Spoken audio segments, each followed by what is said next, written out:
Hi, welcome to Unacademy YouTube channel. My name is Asha Tiwari and today I'll be starting a new topic with you people. So I hope everybody is very much excited to be with me because we are going to start the most awaited Uttar Pradesh Revenue Code 2006. So as promised by me, I'm going to give you these lectures of Uttar Pradesh Revenue Code 2006. So please bear with me क्योंकि हो सकता है कि थोड़ा सा हम क्योंकि बेरैक पढ़ते हुए चलते हैं तो हर एक प्रोविजन को समझने की कोशिश करते हैं और हर एक सेक्शन को पढ़ते हैं, इसलिए थोड़ा सा टाइम ज़रूर लगता है लेकिन हम कंप्लीट करते हैं, चाहे वो आईपीसी हो, चाहे सीआरपीसी हो या चाहे कॉन्स्टिट्यूशन के आर्टिकल्स हो। तो अगर सारा कंप्लीट किया है तो ये क्यों नहीं। आते हैं, स्टार्ट करते हैं Uttar Pradesh revenue code 2006 chapter 1 preliminary. Chapter 1 preliminary की बात करें तो सेक्शन नंबर 1 जो है वो बात करता है शॉर्ट टाइटल एक्सटेंट और कमेंसमेंट की। सेक्शन 1 कहता है कि इस एक्ट को हम कहेंगे उत्तर प्रदेश रेवेन्यू कोड 2006।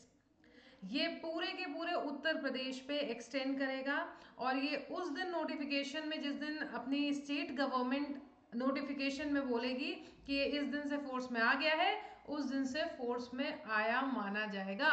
और उस नोटिफिकेशन में अगर स्टेट गवर्नमेंट लिखती है कि ये यहाँ यहाँ यहाँ इस एरिया पे लागू होगा और फिलहाल के लिए इन एरिया पे लागू नहीं होगा तो वैसा ही माना जाएगा।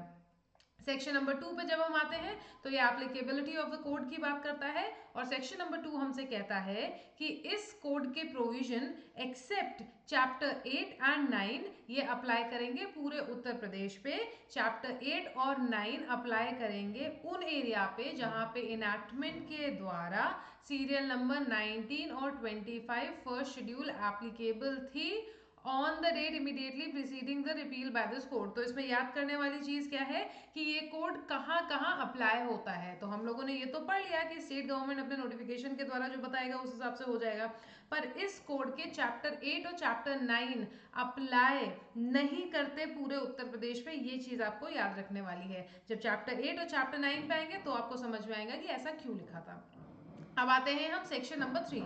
सेक्शन नंबर 3 कहता है कि ये जो नए एरिया बनते हैं, अब स्टेट है, स्टेट के पास पावर है, आपको पता ही होगा। तो जब ये कोड आया तो ये नए एरिया पे किस प्रकार से अप्लाई करेगा, क्या एक्सटेंट है इसकी अप्लाई करने की, सेक्शन 3 हमें उस बारे में बताता है। सेक्शन 3 कहता है where after the commencement of this code any area is added to the territory of Uttar Pradesh, the state government may by notification extend the whole or any provision of this code to such area। पहली चीज, क्योंकि हम यहाँ पे अब state law पे आ गए हैं, यानी यूपी रेवेन्यू कोड नाम से पता चल रहा है उत्तर प्रदेश पे लागू होता है। जब हम स्टेट पे शिफ्ट होते हैं ना, जनरली हम सेंट्रल गवर्नमेंट का पढ़ते आते हैं जब हम नॉर्मल कोड्स पढ़ते हैं, जब हम यूपी कोड पढ़ रहे हैं तो उत्तर प्रदेश गवर्नमेंट हो गई, यानी स्टेट गवर्नमेंट हो गई। स्टेट गवर्नमेंट के पास पावर्स रहेंगी, पहली चीज। दूसरी चीज, एप्लीकेबिलिटी सेक्शन 2 में दी हुई है, एक्सटेंट नए एरिया की सेक्शन नंबर 3 में दी हुई है। सेक्शन 3 कह रहा है कि उत्तर प्रदेश गवर्नमेंट के पास ये पावर है कि वो इस कोड को जो नए एरिया बने हुए हैं उन पे अप्लाई करा सकता है थ्रू अ नोटिफिकेशन। कैसे अप्लाई कराएगा? Through a notification. सबसेक्शन 2 कहता है where any notification is issued under subsection 1 the provisions of any act rule regulation in force in the area referred to in the subsection which are inconsistent with the provisions so applied shall be deemed to have been repealed। Obvious सी बात है कि जहां पे notification subsection 1 के अंतर्गत issue किया गया है, इस एक्ट के, इस कोड के आने से पहले जो चीजें थी और इस कोड के आने के बाद जो चीजें अब पहले वाली चीजों से इनकंसिस्टेंट हो रही हैं, मान लिया जाएगा कि वो अब नहीं है, हटा दी गई हैं, रिपील हो गई हैं। ठीक, क्योंकि ये कोड बाद में आया तो ये ऑब्वियस सी चीज है कि उसको सुपरसीड करेगा। तीसरा सब क्लॉज कह रहा है सबसेक्शन कि स्टेट गवर्नमेंट में by a subsequent notification amend, modify और alter any notification issued under subsection. Subsection 3 कह रहा है स्टेट गवर्नमेंट नोटिफिकेशन के द्वारा, मतलब मान लो कि एक चीज चल रही है, स्टेट गवर्नमेंट ने एक और नोटिफिकेशन निकाला, अब पिछले वाले को वो अमेंड कर सकती है, इसने नोटिफिकेशन में मॉडिफाई कर सकती है और ऑल्टर कर सकती है। ठीक, तो पावर किसके पास है? स्टेट गवर्नमेंट के पास। कैसे करेगी? एक सब्सिक्वेंट नोटिफिकेशन को निकाल के। ये थे आपके 3 सेक्शन। आते हैं सेक्शन नंबर 4 डेफिनेशन क्लॉज पे। अब देखिए गाइज, मेरा पढ़ाने का तरीका थोड़ा सा ये है कि मैं बिना टाइम वेस्ट के सीधे बेर एक्ट पे अटैक करती हूँ। मैं बिना टाइम वेस्ट के जो प्रोविजंस दिए उनको एक्सप्लेन करने की कोशिश करती हूँ। मैं इसमें आपको आधा घंटा नहीं देना चाहती कि यूपी रेवेन्यू कोड आया कैसे, यूपी रेवेन्यू कोड क्यों बना, यूपी रेवेन्यू कोड के क्या ऑब्जेक्टिव्स हैं। ये सब मेंस प्रिपरेशन के लिए है और उसके लिए आपके पास टेक्स्ट बुक्स होंगी। नहीं है तो खरीदिए, उसमें आपको सबसे पहला पन्ना यही मिलेगा। तो why to waste time on that? I mean, not exactly wastage of time, but if you are a student who is preparing for prelims, then obviously I do not expect कि आपसे वो हिस्ट्री पूछेगा कि UP revenue code कैसे start हुआ। नहीं, आपसे वो सीधे सेक्शन बेस्ड क्वेश्चन पूछेगा। ज्यादा से ज्यादा सेक्शन के अंदर की चीजें पूछ सकता है, वही index based question, match the following, fill in the blanks, true and false, assertion, reason, इसके अलावा और कुछ नहीं। करेक्ट? तो please spare me, please bear with me if you are thinking that I'm going to tell you the history and geography of UP revenue code. No, at least not in this class. So coming to section number 4, to the point. Section number 4 talks about definition clause. Definition clause में जो सबसे पहली चीज आप पढ़ते हैं वो है आबादी। आबादी या विलेज आबादी, नाम से ही आपको पता चल रहा होगा। आबादी का मतलब होता है जो लोग रहते हैं, जो इनहैबिटेंट्स होते हैं, ठीक है। इनहैबिटेंट्स और इनहैबिटेंट्स के द्वारा यूज की गई चीजें। सेक्शन नंबर 4 का क्लॉज 1 आबादी या विलेज आबादी की बात करता है और ये कहता है आबादी और विलेज आबादी means such area in a village which on the date of commencement of this code is being used for the purpose of residence of its inhabitants and for the purpose ancillary thereto, such as sahan and green trees, wells, etc., which have been or be hereafter reserved for such use. तो आबादी या village आबादी का मतलब है कि village का ऐसा एरिया जो इस कोड के कमेंसमेंट के साथ रेजिडेंस के पर्पस के लिए यूज किया जा रहा है इनहैबिटेंट्स के द्वारा, या फिर अपने किन्हीं और पर्पसेस के लिए, जैसे कि कुएं से पानी निकालने के लिए या रहने के पर्पस के लिए जो चीजें जरूरी है उनके लिए यूज किया जा रहा है, वो आता है आबादी या विलेज आबादी। पहला क्लियर। अब दूसरा एग्रीकल्चर। एग्रीकल्चर का मतलब होता है हॉर्टिकल्चर। मतलब एग्रीकल्चर में बहुत सारी चीजें इंक्लूडेड हैं, जिसमें हॉर्टिकल्चर है, एनिमल हस्बेंड्री है, पिसीकल्चर है, फार फार्मिंग है, बी कीपिंग है एंड पोल्ट्री फार्मिंग है। तो एग्रीकल्चर का मतलब केवल यही नहीं है कि धान हो गया या आपने खेत देख लिया आपको लगा कि अरे अरे अरे ये तो एग्रीकल्चर है, नहीं, बहुत कुछ आता है। हॉर्टिकल्चर भी इसी के अंतर आता है, पिसिकल्चर भी इसी के अंतर्गत आता है, animal husbandry, poultry farming, bee keeping, farming sorry, ये सारे के सारे एग्रीकल्चर के अंतर्गत आते हैं। बहुत नॉर्मल सी डेफिनेशन है। सेक्शन 3 एग्रीकल्चरल लेबरर की बात करता है।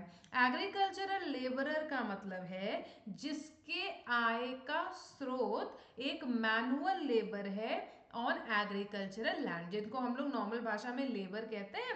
अब देखिए, लेबर होते हैं जो घर बनाते हैं, है ना, जो मिस्त्री के साथ लेबर लगते हैं, और जो एग्रीकल्चरल लैंड में लेबर करे, हार्ड वर्क करे और उसका सोर्स ऑफ लाइवलीहुड यानी कि रहने का मेन सोर्स यही एग्रीकल्चरल लैंड है। रहने का मतलब कमाने खाने का, उसको हम बोलते हैं एग्रीकल्चरल लेबर।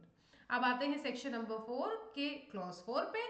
बैंक। बैंक का मतलब है वो बैंक जिसको Uttar Pradesh money lending act 1976 के द्वारा बैंक कहा गया है। फिर से, ये नॉर्मल बैंक्स की बात नहीं हो रही है। नॉर्मल बैंक्स जो अगर इसमें इंक्लूडेड हैं तभी हैं, किसमें? Uttar Pradesh regulation of money lending act 1976 के अंतर्गत बैंक जो है वही बैंक है इस कोड 2006 के अंतर्गत। आ जाइए 5वें पे, भूमि प्रबंधक समिति। भूमि प्रबंधक समिति का मतलब है जो यूपी पंचायत राज एक्ट 1947 के सेक्शन 20A के अंतर्गत भूमि प्रबंधक समिति कॉन्स्टिट्यूट की गई है, वही है भूमि प्रबंधक समिति आपके यूपी रेवेन्यू कोड 2006 में। ठीक। बोर्ड का मतलब क्या है? सेक्शन 7 में आपको बोर्ड के कॉन्स्टिट्यूशन के बारे में बताया गया है और बोर्ड का मतलब है यहाँ पे board of revenue that has been constituted और deemed to be constituted under section 7। फिर आइए 7 पे, चैरिटेबल इंस्टीट्यूशन। चैरिटेबल इंस्टीट्यूशन का मतलब है कोई भी ऐसा स्टैब्लिशमेंट, कोई भी ऐसी अंडरटेकिंग, कोई भी ऐसा ऑर्गेनाइजेशन या कोई भी ऐसा एसोसिएशन जिसको चैरिटेबल पर्पसेस के लिए यूज किया जा रहा था और उसमें स्पेसिफिक एंडाउमेंट्स भी आएंगे। किसी स्पेसिफिक चीज के लिए अगर आपने कोई चैरिटी दी है, ठीक है, या किसी एसोसिएशन को चैरिटी दी है, कोई ऐसा ट्रस्ट है जिसको आपने चैरिटी दी है, ये सारे के सारे चैरिटेबल इंस्टीट्यूशंस में आते हैं। एट्थ, कलेक्टर की बात करता है। कलेक्टर का मतलब है कि वो ऑफिसर जिसको अपॉइंट किया गया है स्टेट गवर्नमेंट के द्वारा सेक्शन 12 के सबसेक्शन 1 के अंतर्गत। और कलेक्टर में कौन कौन आएगा? कलेक्टर में एक एडिशनल कलेक्टर जो कि स्टेट गवर्नमेंट के द्वारा अपॉइंट किया जाता है वो भी आता है। एक assistant collector of first class जिसको स्टेट गवर्नमेंट के द्वारा एम्पावर किया गया है कि वो कलेक्टर की ड्यूटीज को निभा सकता है जरूरत पड़ने पे, वो भी कलेक्टर के अंतर्गत आएगा। ये आपको दिया हुआ है सेक्शन 4 के क्लॉज नंबर 8 में। फिर से पढ़िए मेरे साथ। सेक्शन 4 के क्लॉज नंबर 8 में दिया हुआ है कलेक्टर कौन होता है। तो कलेक्टर का मतलब एक ऐसा ऑफिसर जिसको अपॉइंट किया है स्टेट गवर्नमेंट ने सेक्शन 12 के सबसेक्शन 1 के अंतर्गत। इसमें एडिशनल कलेक्टर और असिस्टेंट कलेक्टर भी आता है। एडिशनल कलेक्टर को सबसेक्शन 2 में बताया गया है और assistant collector of first class वो व्यक्ति है कि कलेक्टर की ड्यूटीज को वो निभा सकता है जरूरत पड़ने पे, स्टेट गवर्नमेंट उसको नोटिफिकेशन के द्वारा ये पावर देती है। आ जाइए अब नाइन्थ में। नाइन्थ है कंसोलिडेटेड गांव फंड। कंसोलिडेटेड गांव फंड आप जब सेक्शन नंबर 69 पढ़ेंगे तो आपको अच्छे से समझ में आएगा। सेक्शन नंबर 10 फैमिली की बात करता है। सेक्शन मतलब सब सेक्शन 10 फैमिली की बात करता है और कहता है family in relation to a tenure holder means himself or herself and his wife or her husband as the case may be other than a judicially separated wife or husband, minor sons and minor daughters and other than married daughters. Family में कौन कौन आता है? जब हम tenure holder की बात करते हैं तो फैमिली का मतलब है वो व्यक्ति खुद, उस व्यक्ति की वाइफ या उस व्यक्ति का हस्बैंड अगर जुडिशियली सेपरेटेड नहीं है, माइनर सन, माइनर डॉटर, मैरिड डॉटर को एक्सक्लूड किया गया है और कहा गया है कि provided that where the question relates to the transfer of any land and the transferee is a minor, the expression family shall include the parents of such minor. Very easy to understand. Section subsection 10 कह रहा है family के बारे में। तो family में आप, आपका स्पाउस, हाँ, minor children be it the girl और boy and married daughters are excluded. Then if you are talking about a minor who is going to get the land, because we have read कि transfer कर सकते हैं to the minor, but वो for the time being उसके parents hold करेंगे तो उसके parents भी फिर इस फैमिली में इंक्लूड हो जाएंगे। Okay, now coming to subsection 11 grove land का मतलब क्या होता है? सबसेक्शन 11 कहता है grove land means any specific part of land in a holding having trees not including papaya or banana plants planted thereon in such a manner that they preclude or when full grown will preclude the land or any considerable portion thereof from being used primarily for any other purpose, and the trees on such land shall constitute a grove. Okay everybody, sub clause 11 कह रहा है grove land क्या होती है। Grove land का मतलब है कि कोई भी ऐसी लैंड, कोई भी ऐसी लैंड जहां पे पपाया और बनाया प्लांट इंक्लूडेड नहीं है, यानी कि पपाया एंड बनाया अपने ग्रोव लैंड में नहीं आएंगे, ग्रोव प्लांट्स में नहीं आएंगे। ऐसे प्लांट्स जिनको अगर आपने जमीन में लगा दिया है तो वो इतना लंबा एरिया कवर कर लेंगे कि फिर उस लैंड पे प्राइमरली और कोई चीज नहीं हो सकती है। ठीक, जिसमें हम पपाया और बनाया को हटा रहे हैं, पपाया और बनाना, बनाया बोला मैंने, पपाया और बनाना को हटा रहे हैं, ठीक है। तो उसके अलावा ऐसे प्लांट्स जिनको अगर आपने लगा दिया तो जब वो पूरे बड़े हो जाएंगे, फुल ग्रो हो जाएंगे, तो they will preclude using the land primarily for any purpose, इनको हम बोलेंगे ग्रोव प्लांट्स। और जो लैंड इन्होंने कवर कर लिया उसको हम बोलेंगे ग्रोव लैंड, ठीक है। तो आपको लैंड से मतलब है, प्लांट से मतलब नहीं है। तो इन लोगों ने जो लैंड कवर की है, जो प्लांट्स ने, वो हो जाएगी ग्रोव लैंड। अब होल्डिंग का क्या मतलब है? Holding means a parcel of lands held under one tenure और वन लीज एंगेजमेंट और अ ग्रांट। होल्डिंग का मतलब है कि खूब सारी लैंड्स जो एक टेन्योर या एक लीज या एक एंगेजमेंट ऑफ ग्रांट के, जैसे कि मान लो कि लोग बोलते हैं ना, कह रहे हैं हमारे तो खेत एकदम यहाँ से शुरू है वहां तक गए हैं, तो यहाँ से शुरू वहां तक गए हैं, यानी कि ये पूरी की पूरी एक होल्डिंग है, ठीक। अब आ जाइए इम्प्रूवमेंट। इम्प्रूवमेंट का मतलब क्या है? Improvement in relation to holding means any work which adds materially to the value of holding, which is suitable thereto and consistent with the purpose for which it was held, and which, if not executed on the holding, is either executed directly or for its benefit, or is after execution made directly beneficial to it and subject to the foregoing provision. Now please understand पहले इतना जितना अभी पढ़ा मैंने। Clause 13 improvement की बात कर रहे हैं। और इंप्रूवमेंट जब हम किसी होल्डिंग यानी कि सीरीज ऑफ लैंड के बारे में बात करेंगे तो इसका मतलब है कि कुछ ऐसा काम कराना जिसने आपकी होल्डिंग की वैल्यू को थोड़ा सा बढ़ाया, ठीक, मतलब अच्छा किया, सूटेबल है आपकी लैंड के लिए, और जिस पर्पस के लिए आप करना चाहते थे आपने उस पर्पस के लिए किया। और अगर आपने ये काम नहीं कराया होता तो इस होल्डिंग को आप आगे एग्जीक्यूट नहीं करा पाते या इस होल्डिंग के लिए वो बेनिफिशियल नहीं होता। ऐसे काम को हम बोलते हैं इम्प्रूवमेंट। अब इम्प्रूवमेंट में क्या क्या आता है? इम्प्रूवमेंट में है construction of tanks, wells, water channels, embankments, ये सारी की सारी चीजें जो आप यूज कर सकते हैं वाटर और एग्रीकल्चरल पर्पस के लिए। Construction of works for the drainage of land and for the protection of land from floods, from erosion and other damage from the water. Planting of trees, reclaiming, clearing, enclosing, leveling, terracing of land, erection of buildings अगर ज़रूरी है तो, ठीक है। Erection of building कहाँ? जहां पे आपकी होल्डिंग है, आबादी और अर्बन एरिया में नहीं। फिर रेन्यूअल और reconstruction of any foregoing works. अब इसमें जो फोर्थ है इसको थोड़ा सा ध्यान देके पढ़ना है। क्यों? इसमें क्या लिखा है? द इरेक्शन ऑफ बिल्डिंग्स और on the vicinity of the holding elsewhere than an abadi और urban area required for the convenient और प्रॉफिटेबल यूज और ऑक्यूपेशन ऑफ द होल्डिंग। अब इन्होंने दोस्तों आबादी को क्यों हटाया? आबादी तो हम लोगों ने सबसे पहला ही क्लॉज पढ़ा था डेफिनेशन का। आबादी को क्यों हटाया? सोचिए क्या रीजन हो सकता है कि इन्होंने एल्स देन आबादी या अर्बन एरिया लिखा है। What should be the probable reason for that? Anybody?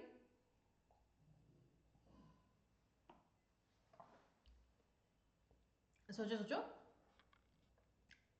Okay, अब अगर सोच लिया है तो जो मैं बोल रही हूँ देखना आपके दिमाग में भी वही चीज आई कि नहीं। आबादी का मतलब है जहाँ पे लोग रहते हैं, अपने पर्पस के लिए सामान को यूज करते हैं। तो अगर वहां पे हमने बिल्डिंग बना दी तो वो कहाँ रहेंगे? तो एरेक्शन ऑफ बिल्डिंग की जब हम बात करेंगे तो अपने प्रॉफिट के लिए बिल्कुल करो पर अपनी होल्डिंग पे करो, ठीक। और पांचवा है रिन्यूअल और reconstruction of any foregoing works और alteration therein addition thereto. ये आता है इंप्रूवमेंट आपका क्लॉज नंबर 13। अब हम बात करते हैं क्लॉज नंबर 14 की, तो वो लैंड की बात करता है और उसमें लिखा है land except in chapters 7 and 8 and sections 80, 81 and section 136 means the land held और occupied for the purpose connected with agriculture. जब हम यूपी रेवेन्यू कोड 2006 की बात करेंगे तो लैंड का मतलब हमेशा आप याद रखिएगा एग्रीकल्चरल लैंड की बात हो रही है, पहली चीज। और दूसरी, चैप्टर 7, चैप्टर 8, सेक्शन 80, 81 और 136 को हटा के हम बात करते हैं, वो है लैंड। लैंड होल्डर का मतलब है वो व्यक्ति जिसके, देखिए लिखा है 15 में, land holder means the person to whom the rent is और but for a contract express और implied would be payable. Land holder वो व्यक्ति है जिसको उस जमीन का रेंट मिलेगा, बस ऐसे समझ लो, काम खत्म। कितनी इजी डेफिनेशन दे दी इन्होंने। सेक्शन 4 का क्लॉज 16 रेवेन्यू कोड के बारे में बात करता है। रेवेन्यू कोड क्या होगा?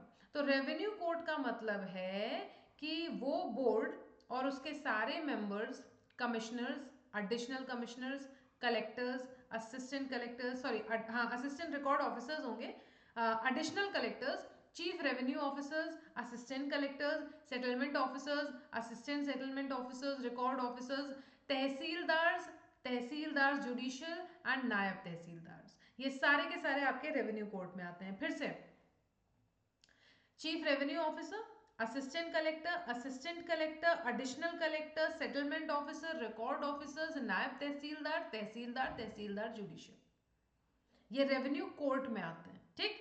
रेवेन्यू कोर्ट समझिएगा, रेवेन्यू कोर्ट का मतलब ये नहीं ये एक व्यक्ति कोर्ट है। रेवेन्यू कोर्ट का मतलब है जो हम लोग हमें बोर्ड ऑफ रेवेन्यू पढ़ा ना, बोर्ड ऑफ रेवेन्यू और उसके मेंबर्स, अब उनके मेंबर्स में ये सारे आते हैं। तो यानी कि रेवेन्यू कोर्ट में ये सारे आ जाएंगे। 17 जो है वो रेवेन्यू ऑफिसर की बात कर रहा है, तो ये सारे के सारे आपके रेवेन्यू ऑफिसर भी होते हैं भाई, ऑब्वियस सी चीज़ है। ठीक, रेवेन्यू इंस्पेक्टर भी रेवेन्यू ऑफिसर होता है। सब डिविजनल ऑफिसर का क्या मतलब है? सब डिविजनल ऑफिसर का मतलब है असिस्टेंट कलेक्टर, जो कि एक तहसील का इंचार्ज है। एसडीओ सुना होगा आप लोगों ने, तो एसडीओ होता कौन है? एसडीओ होता है असिस्टेंट कलेक्टर, जो कि तहसील का इंचार्ज होता है। ठीक, अब फिर आ जाइए तोंगन्य प्लांटेशन। तो तोंगन्य प्लांटेशन क्या है? Taungya plantation means the system of afforestation in which the plantation of trees is at in the earlier stages done simultaneously with the cultivation of agricultural crops, which ceases when trees so planted begin to form a canopy, rendering the cultivation of agricultural crops impossible. Taungya plantation ये होता है जैसे कि खूब सारे पेड़ लगाए। अब मान लीजिए आपने एक पेड़ लगाया जो फलदायी है, और उसके बगल में आपने एक ऐसा पेड़ लगा दिया जो किसी काम का नहीं है, फिर एक फलदायी पेड़, फिर किसी काम का पेड़ नहीं, फिर एक फलदायी पेड़, फिर किसी काम का पेड़ नहीं। अब होता क्या है, होता क्या है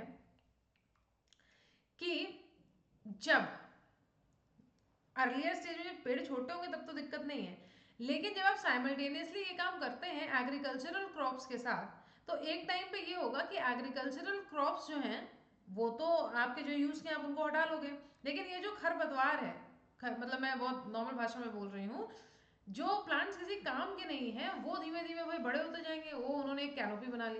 अब कैनोपी जब बना ली, पूरी जगह को उन्होंने ही कवर कर लिया, तो एग्रीकल्चरल क्रॉप्स कहाँ उगाओगे? देखते हो ना, कभी कभी क्या होता है कि एक छोटा सा पेड़ उगा दिया, बगल में इतनी घास उगाती है कि वो पेड़ जिंदा ही नहीं रह पाता, मर ही जाता है। उसी की बात लगभग लगभग कर रहे हैं कि तोंगेनिया प्लांटेशन में एफोरेस्टेशन को ध्यान में मद्देनजर रखते हुए काफी सारे प्लांट्स डाल दिए। अब एग्रीकल्चरल प्रोड्यूस जो था वो जब हट गया, तो इन्होंने बना लिया एक कैनोपी। कैनोपी बना लिया, तो कल्टीवेशन कैसे पॉसिबल है जब तक कि आप इसको पूरा हटाओगे नहीं? ये है तोंगेनिया प्लांटेशन। अब आ जाइए विलेज। विलेज सेक्शन 4 के क्लॉज 20 में डिफाइन है। विलेज का मतलब है कोई भी लोकल एरिया, चाहे कॉम्पैक्ट हो चाहे अदरवाइज हो, जिसको एज विलेज रिकॉर्ड किया है रेवेन्यू रिकॉर्ड्स में of the district concern, and it includes an area which the state government में बाय जनरल और specific notification declare to be a village. तो विलेज वो है जिसको स्टेट गवर्नमेंट ने नोटिफिकेशन के द्वारा विलेज बोला है, और रेवेन्यू रिकॉर्ड्स या डिस्ट्रिक्ट के जो रेवेन्यू रिकॉर्ड है उसमें उसको एज अ विलेज शो किया गया, वो विलेज है। विलेज आर्टिसन का मतलब क्या है? Village artisan means a person whose main source of livelihood is manufacture or repair of traditional tools, implements and other articles or things used for agriculture or purpose ancillary thereto, and includes a carpenter, weaver, potter, blacksmith, silversmith, goldsmith, barber, washerman, cobbler, or any other person who normally earns his livelihood by practicing a craft either by his own labor or by labor of any other member of his family or any village. So very easy. 21 जो है village artisan की बात करता हूँ, कितनी खूबसूरती से सारे लोगों को इसमें डाल दिया गया है। विलेज आर्टिसन का मतलब है वो लोग जो किसी भी प्रकार से विलेज में अपने ट्रेडिशनल टूल्स को सही करते हैं। उनका मेन सोर्स ऑफ लाइवलीहुड जो है मैन्युफैक्चर और रिपेयर करना है या इम्प्लीमेंट करना है, या एग्रीकल्चरल पर्पसेस के लिए जो चीज़ यूज़ की गई हैं उनको सही करना। वीवर आ गया, पॉटर आ गया, ब्लैक स्मिथ आ गया, सिल्वर स्मिथ आ गया, वॉशमैन आ गया, बार्बर आ गया, गोल्ड स्मिथ आ गया, कॉबलर आ गया, ये सारे के सारे लोग आपके विलेज आर्टिसन में आते हैं। ठीक है, तो गाइज मुझे लगता है कि आज के लिए हम इतना ही रखते हैं। कल मैं आपका यहीं से स्टार्ट करूंगी डेफिनेशन क्लास, क्योंकि आज मुझे ऐसा लग रहा है आप लोग के लिए ज़्यादा ना हो जाए। तो अगर आपको ये क्लास पसंद आई है तो जितने ज़्यादा मुझे इस पर लाइक मिलेंगे मैं मान लूँगी आपको मेरी क्लास उतने ज़्यादा पसंद आए हैं। और कमेंट में आप बिल्कुल मेरे साथ अपना एक्सपीरियंस शेयर कर सकते हैं। अगर आपको और ये क्लासेस आगे चाहिए तो कमेंट में लिख दीजिएगा कि ma'am we want more classes, तभी तो मुझे भी जोश आएगा ना आपको आगे पढ़ाने का। आज के लिए इतना ही रखती हूँ गाइज। सेक्शन नंबर 1, 2, 3, 4 एंड 4 का क्लॉज नंबर 21 तक एक बार रिवाइज करके आइएगा, क्योंकि कल अगर मैं आगे पढ़ाऊंगी तो आपको ये ज़रूरत पड़ेगी। अब गाइज आप लोगों के लिए एक बहुत बढ़िया न्यूज़ है मेरे पास कि आप ना, अगर आपने मुझे अभी तक अनअकैडमी पे फॉलो नहीं किया है तो प्ले स्टोर पे जाइए, मेरे को सर्च करिए बाय माय नेम एंड मैं आपको वहीं पे मिलूंगी। मेरा नाम है आशा तिवारी। फ्री स्पेशल क्लासेस में आप जा सकते हैं। आपको करना क्या है, मेरा कोड यूज़ करना है आशा लाइव, तो ASHA आशा मेरा नाम है, और LIVE, ये कोड आपको यूज़ करना है और सारी क्लासेस मेरी आप फ्री ऑफ कॉस्ट देख सकते हैं। अब वो लोग जो सब्सक्राइब करना चाहते हैं बैचेस के लिए, उनके लिए 20% ऑफ है जुडिशरी सब्सक्रिप्शन के लिए। तो बैचेस एकदम धड़ल्ले से चल रहे हैं, बढ़िया बढ़िया बैचेस चल रहे हैं। अगर अभी तक एनरोल नहीं किया तो कर सकते हैं। स्क्रीन पे आपके लिखा हुआ है, फरवरी 16 से लेके 21 तक है ये ऑफर, तो कोड आप यूज़ कर सकते हैं आशा लाइव। और देखिए, अगर आप सब्सक्राइब करते हैं तब भी आपको मेरा कोड यूज़ करके भाई 20% ऑफ मिल रहा है, जो कि जनरली मिलता नहीं है। अब free all India judiciary scholarship test हमारा होने वाला है। QR कोड आपकी स्क्रीन पे है। मार्च 5 है डेट, तो सेव द डेट। एंड 12 बजे होगा आपका all India judiciary scholarship test. 100% scholarship मिल सकती है भाई साहब इसमें। अच्छा, अब सफलता 4.0 हमारा कॉम्प्रिहेंसिव बैच है गाइस। ड्यूरेशन है 12 मंथ्स, प्राइस है 50,511। Sheetal ma'am, Anil sir, Faizan sir और सोनू सर इसमें आपकी क्लासेस लेंगे।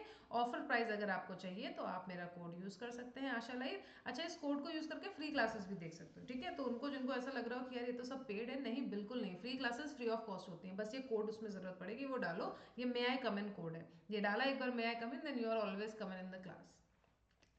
Then detailed explanation of all the topics you people are going to get. Doubt clearing sessions, live and recorded sessions are available, and class PDFs are also available after the session. So इसके बाद जो है we are also launching the linking batch for RJS and GJS. तो RJS and GJS का linking batch 6 महीने का है। Price है 36,736. You can use my code ASHA LIVE and get the offer price. 18 फरवरी से स्टार्ट हो रहा है। डिटेल्ड एक्सप्लेनेशन है सारे टॉपिक्स की, डाउट क्लियरिंग सेशंस हैं, क्लास PDF अवेलेबल हैं and live and recorded sessions भी अवेलेबल हैं। फिर हमारे पास revision batch Uttar Pradesh mains exam का स्टार्ट हो रहा है। तो प्रीलिम्स आपका हो चुका है, इसलिए अब रिवीजन बैच मेंस का आ गया है। 3 महीने की ड्यूरेशन है। 22,959 is the cost. You are going to get detailed explanation of all topics, doubt clearing sessions, class PDFs are available after the session and live and recorded sessions are available. February 23rd से start हो रहा है। You can use my code Asha live and get yourselves enrolled. We have Chhattisgarh Judiciary Prelims Mock Test Series available with us, and you have to give only 500 and you can avail the code Asha live and get the offer price. आप देख सकते हैं आपके test कब कब schedule है। 6 को हो गया है, 9 को हो गया है, 12 को हो गया है, 15 को कल हुआ है और अब 18 को आपका एक और टेस्ट बचा है। Mains test series Punjab judiciary 2023 की आ चुकी है। पहला मॉक 15 से 19 चलेगा, दूसरा मॉक 23 to 27 चलेगा और तीसरा मॉक 5th to 7th मार्च चलेगा। You only get this at 4,999 rupees. You can use my code Asha live और इसमें भी ऑफ मिल जाएगा। तो क्यों नहीं कर रहे हो बाबा, यूज़ करो कोड को। यूपी जुडिशरी की मेन सीरीज भी आ गई है और यूपी जुडिशरी के जो आपके मेन सीरीज के टेस्ट शेड्यूल है 5 से 7, 12 से 14 और 9 से 21 मार्च हैं। आप कोड यूज़ कर सकते हो आशा लाइव एंड इसका प्राइस है 2,999 rupees only. 3 full length test मिलेंगे, मॉडल आंसर्स मिलेंगे, एनालिसिस सेशंस मिलेंगे और सारे मॉक में GK, English, Hindi, law 1, law 2 और लॉ 3 आपको मिलेगा। ये है आपका ओवरऑल गाइज अनअकैडमी का जो मैंने आपको बताया नया नया अनाउंसमेंट। तो मिलती हूँ आपसे फिर से अगले टॉपिक मतलब इसी के आगे कंटिन्यूएशन के साथ। आज के लिए इतना ही guys. Thank you so much for joining. Keep on laughing, loving, living and also studying. I am going to see you now after half an hour at Unacademy, so I will see you there with specific relief act today. Thank you so much everybody. Bye bye. Have a nice day.